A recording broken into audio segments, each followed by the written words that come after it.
The first rule about playing Gohan is you don't talk about Premier Gohan.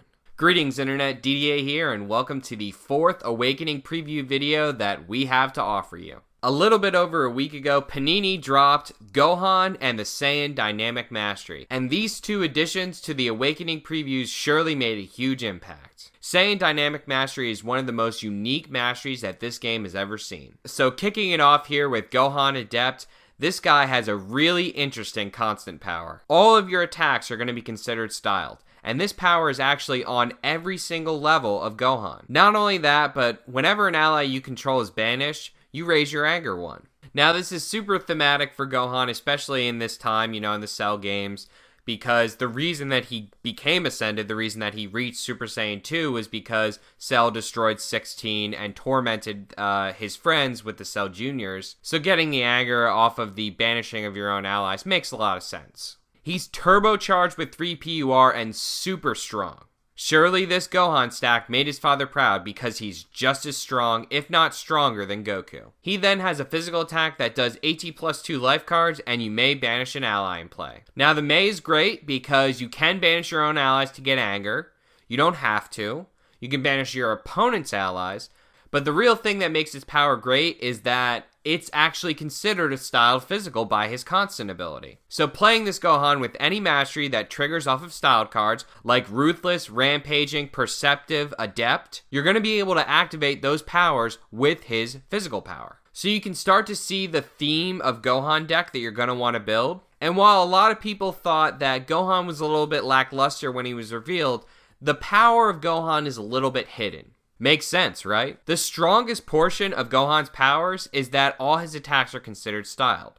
So you're going to have to build him in a deck that utilizes that portion of his power, that really triggers off of styled attacks. Moving on with Gohan Unlocked, this guy is just great for control decks. He's actually an E in his top 4 stages, which means Gohan's going to just pound the opponent. Again, he has a constant that all his attacks are considered styled. He also has a power that you use during combat that you can discard a card from your hand and then search your life deck for a styled attack or defense card and put it to your hand. So a lot of the personalities from this set are reminiscent of their Cell Saga counterparts. And you can kind of see that here with Gohan, because in the Cell Saga, Gohan got a power that was actually exactly the same as the Cell from Cell Saga level 2, where both of them would search out a card when entering combat. And you can kind of side by side compare, Gohan and Cell and see the differences.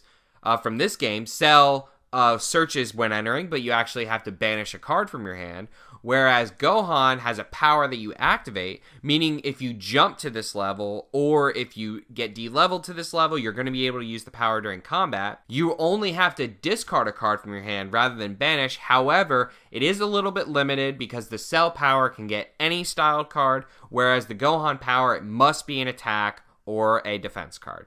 So certainly you can build a Gohan deck that just sits on this level 2. It's going to give you a lot of utility in combat. And likewise, if you would ever advance, you could actually lower yourself instead. Now you may be wondering, well, why in the world does Gohan have this lower power? Why would I ever want to lower myself a level? Well, to explain that, we have to look at Gohan's new named card. Gohan's Backlash is such an interesting named card.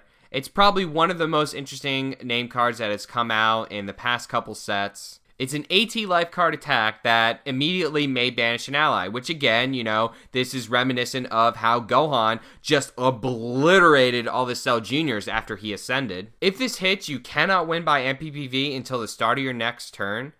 However, you can then advance Gohan up to 2 levels, so either 0 or 1 or 2 levels. And then at the end of combat, you're going to advance or lower yourself to level 2. So it's important to note that if you're level 1 and use this card, advancing to level 2 means you're actually gaining a level at the end of combat. So in this scenario, why would you want to lower yourself? Well, let's just say you're sitting at level 2 with a high amount of anger. You level via anger. You don't want to level to 3. You have Gohan's Backlash in your hand. You're pretty sure it's going to hit. So you de-level instead. You de-level, go down to level 1, use his power, get that attack. Gohan's Backlash up to level 3, use that power, get some damage, more board clear. Maybe you just banished 2 allies and really swung the game. Then at the end of combat, you go down to level 2, which is actually pretty much the same place that you were before. So by doing this, you're getting an extra attack in combat. And this is just one situation where you'd want to do this. Next up, we have Gohan's level 3, and he doesn't assume anything. Again, all of your attacks are styled, and they're going to do +2 stages. Hello, Ruthless Mastery. His power is, again, reminiscent of his Cell Saga level 3 high-tech, really strong. It's a physical attack for 4 stages, which is actually going to get modified by his constant, so it's actually 6 stages. And then you may banish a setup, drill, or ally in play. So extremely powerful board clear that's attached to Mei. You don't have to do it to yourself, as well as a damage mod. This level 3 has to be one of the strongest in the game to date. It pretty much gives you everything you want. A damage mod, attack, and board clear. I can't think of much else you'd want on a single level. This is when Gohan ascended, so we can see the power jump and these just strength that Gohan is going to have. Gohan Undeniable may look a little mediocre, but trust me when I say the power is right underneath the surface. His constant again makes all your attacks styled, and then your physical attacks may only be stopped by physical combat cards, and your energy attacks may only be stopped by energy combat cards. This gives your physical and energy attacks something amazing. It makes them semi-unblockable. There are tons of cards in this game that are not going to be able to stop your attacks when you're on level 4. All the orange blocking drills, all the blocking allies, any event blocks like Time is a Warrior's Tool, hybrid defense, any power that's a block. Hey, that Trunks level 2 just came out. There's a power that's a block. Adding to the semi-unstoppable nature that Gohan Undeniable has, he then has a power that makes your next stage cost of your next attack 0. And then its damage cannot be prevented. So hey, your attacks are really difficult to stop, and you can make your attacks unpreventable. Unstoppable, unpreventable. That's probably how he killed Cell. So you can see, like, looking through Gohan's stack, nothing particularly jumps out at you. It's not like one of his levels were filled with text, having amazing unique abilities, like, say, Vegeta had, or the ridiculous card advantage that Goku had. But the thing that makes Gohan unique, the thing that's going to make you want to play Gohan, is that all your attacks are considered styled. You're going to be able to build a combo-based deck. You're going to be able to build a deck that synergizes with itself very well. So what are going to be the decks that you use this Gohan in? Well, the first deck that I immediately thought of was Red Ruthless. Because, of course, since all your attacks are styled, every single attack that you perform is going to get that +2 mod from Ruthless, and additionally the anger lower. This means all of Gohan's own physical attacks, his physical power on 1 is going to hit for 2 and 2. His power on 3 is going to hit for 8 stages and have an anger lower. Gohan's power punch is going to be AT +7, and if it levels you, which is going to be pretty easy to do with 2 anger on it, it's going to be unstoppable. Oh, I'm level 2. I have 3 anger. I'll perform power punch. I'll level up to 3. It's unstoppable. AT +9. I'm an F. The second mastery that I'm thinking of playing this guy in, and I'm sure a lot of other people are considering this deck on release, is Rampaging Gohan. Because when all your attacks are considered styled, that means every single attack that you perform is going to gain you anger. Only needing 4 anger to level, compounded with Gohan making all your attacks styled, means that Gohan is going to be playing like 12 to 15 3 anger cards. He's going to turbo level, 2 actions on level 1, you're level 2, a couple actions, you're just going to be able to get to level 3 in the first combat of almost every game. I made the joke on the forums that with one single personality reveal, Rampaging Mastery went from meh to overpowered, and that's pretty close to being true with this guy. I mean, point blank volley, people. Perceptive is going to be another interesting Gohan deck because everything that you perform is going to have that board clear attached to it. It could be really strong in a certain meta. Now, of course, not an aggressive meta, but if the meta ever gets taken control by control decks again, like drill decks, orange decks, we may be seeing that again. We may be seeing Perceptive Gohan top at some events. Likewise, Adept Mastery. Last but not least here, guys, because Orange style has a lot of drills that trigger off of your style attacks. It has Distracting Drill, Disaster Drill. Likewise, the Mastery itself gets tutor abilities with your style attacks. Level 1, you always start off with that style attack. You're always going to be able to trigger the Mastery. There's going to be a lot of options for Gohan, guys, and he's very versatile. He's kind of like Goku, very versatile. You're going to want to maximize his potential in your deck by synergizing with cards that only work off of styled attacks. That's how you're going to get the most value out of him. And that's why his potential is hidden. You read his powers, you don't see it immediately, but then when you consider, oh, you know, my devastating blow with distracting drill is getting +2 and an extra anger. Oh, my enrage blast is actually giving me 3 anger because it gains hit raise your anger 1. Oh, my I'll dig your grave does 10 stages in Ruthless Mastery on level 3. Oh, I'll mastery and use it again. Gohan fans out there rejoice because this guy is excellent. He's unique, he's going to be super fun to play, and extremely powerful. So moving on to the Saiyan Dynamic Mastery. As I said before, this mastery is one of the most unique masteries that have been released. It's very reminiscent of an old school GT mastery, the Saiyan Supreme Mastery, where you started the game on level 2. This mastery you may start on 2, which you're probably usually going to want to do, but you have the option to start on 1 if you want to in certain matchups. The caveat, of course, of starting on level 2 is you're going to need 6 anger to level. So you're basically putting the Blue Protective Mastery on yourself for the entire game. The other portion of the mastery is your styled attacks that don't have anger printed in the text box gain raise your anger 1. Now it's important to note that that includes cards that don't necessarily raise your anger.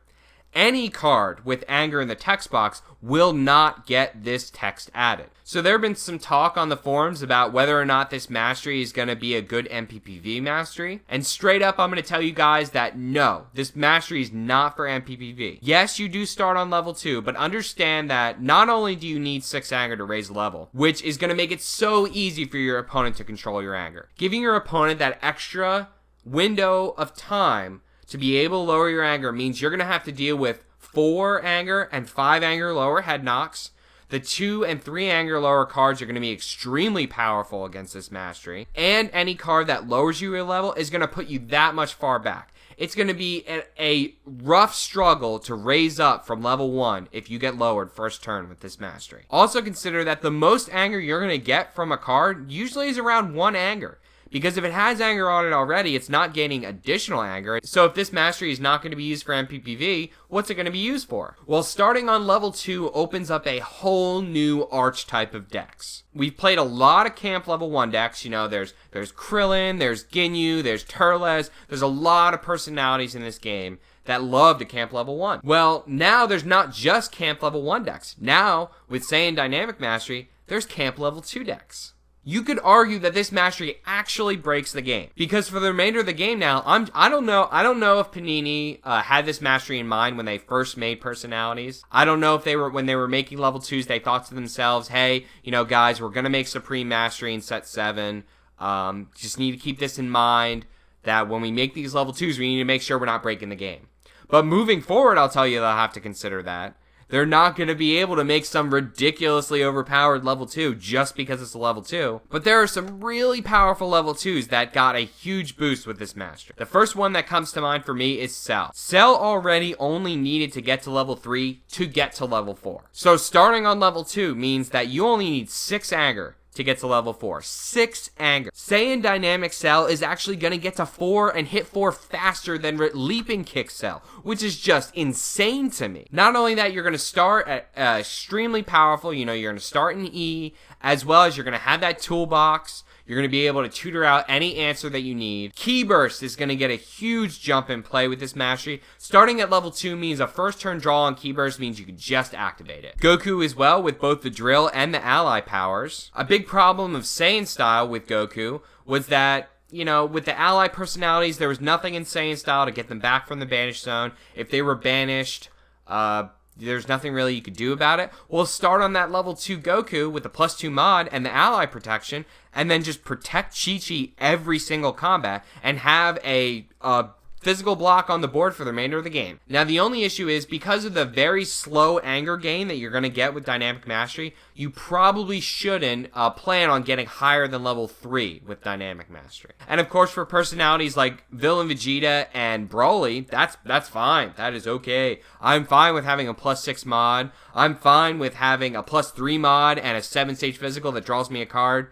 I'm fine with both those things. Another personality that I think is going to be strong with this mastery is the new Vegeta, which makes me happy because I was hoping that the new Saiyan mastery was going to actually be used with this Vegeta. Starting at level 2 Vegeta means that you can modify your attacks, you can get out Tree of Might, you can use, say, an energy toss. Likewise, his power has an anger raise and a 3-stage raise as well, so you're going to be able to push to that level 3 that much faster. Overall, this Saiyan Dynamic Mastery has me super excited, guys. You know, there are so many personalities that love their level 2s, that have very useful, unique level 2s, so I can't wait to see some of the decks that are going to come out with this mastery.